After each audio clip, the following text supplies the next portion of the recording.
now have 70,000 Afghans in this country. More than that. About whom, folks, we know nothing. Can we just spare what could possibly go wrong? Can we just spare a thought for Al-Qaeda? Because they must be having a real big problem with, like, recruitment numbers. Yeah. It's like, they're all here now. You saw the ginger jihadi the other day. You know, they're having to go into other places to recruit. Gingers, isn't it? Yeah. Well, Shamima Begum was married to a ginger jihadi. Oh, Dutch guy. He was ginger. I have interviewed her first husband, Diego. The ginger guy, yeah? Well, he had a shaved head when I spoke to him. Well, there you go. Well, you wouldn't know then, Well, would she's you? had several husbands. That's why he shaved it off. Who wants ginger hair, you know? And look, I'm sure that the left will go for the whole mental health kind of defence, but the fact of the matter is that bloke worked with the US Army for 10 years. What does that say? It says he was apparently with a westernised culture for 10 years, you know and integration was impossible. Do you know what this genius government's idea is now, of course? Yeah. Is do you know what the people who are affiliated with Al-Qaeda like the least? UK and US soldiers. Not a fan. So it's like, well, what do we do with all these migrants coming over on boats? Got it. Army barracks. Yeah. Let's just put them right into the heart of the veterans' communities. It's sick. Yeah. It's ridiculous. It's totally out of control.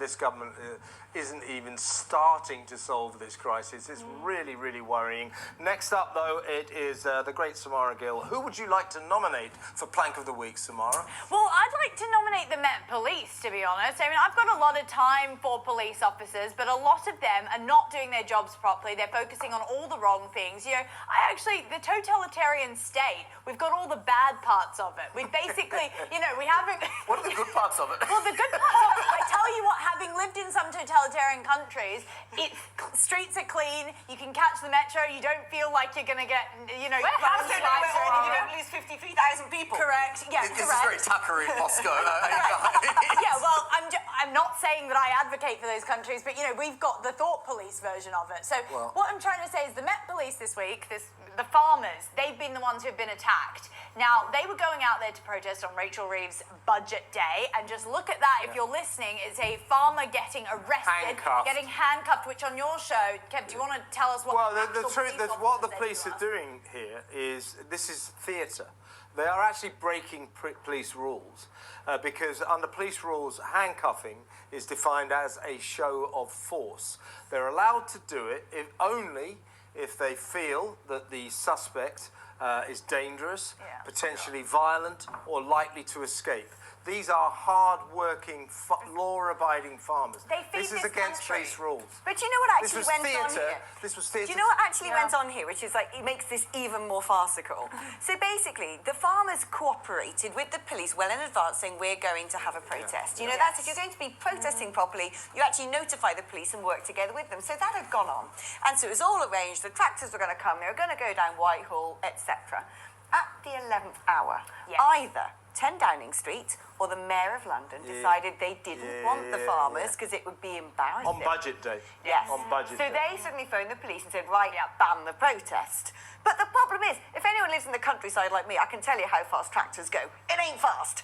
So they would already set off from all four corners of the land. Yes, they have. They were already coming into London, and at one point they're all in, they're there going like, oh my God, it's been cancelled. And then the police are like, you've got to move your tractors. Like, well, there's about 50 behind me and a lamppost in front. Where do you want me to go? If you tried doing a three-point turn, I think also that it was a show of defiance. You're not going to stop us doing this. And as I say, what we were seeing there with this, kind of filmic handcuffing, that was a theatrical display to show the public, thou shalt not defy this government. Thou shalt not Police going on a power oppose this trip. government. Exactly I can't wait for the farmers here to do what the farmers in the EU are doing. If you think it's bad,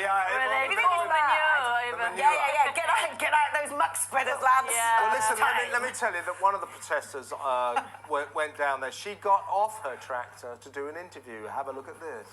Farmers, and I've been interviewing them throughout the entire day. Firstly, they're extremely admirable. Most people, if you push them, they're not going to do anything for you. They actually said, regardless of what you do with us, we're still going to be the generation that feeds this country. So they actually are more patriotic than most people in government. Yeah, it's Samara Gill. They're doing that interview. She went down there, and that was the ubiquitous young Bob, who turns up at every protest known to man. He's a brilliant young man, by the way. He got arrested at Aston Villa. He did.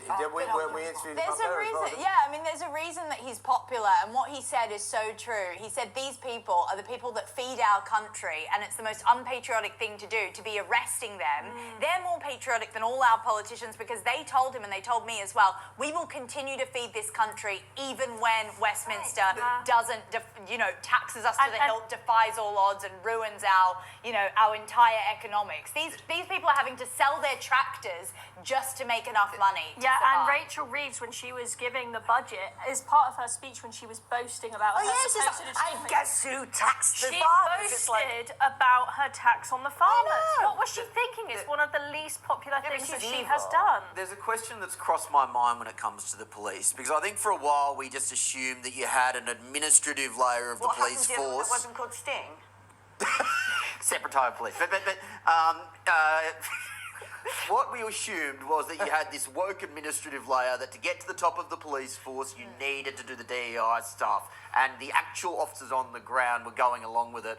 I'm now starting to think that they are just as ideologically captured as the heads of the forces themselves. You mean the lower down Lower the rank? down, I the agree people with on you. the ground. Because I'm not giving them the benefit of the doubt because the anymore. culture has trickled down. I absolutely agree with just you. to circle Will. back Same to in the NHS. Well, just to circle back to the original thing, just a couple weeks ago, I was at a pro-Palestine march reporting, not there supporting. You're always there. You're on your tractor. You're down the pro-Palestine.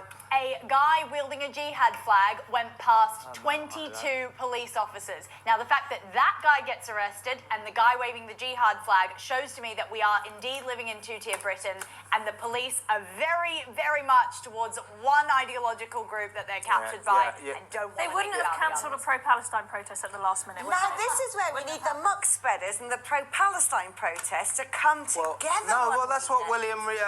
Jacob Rees-Mogg said. He said if it had been tractors for Palestine, they would have never banned the demonstration. Right, we better move on. Will, it is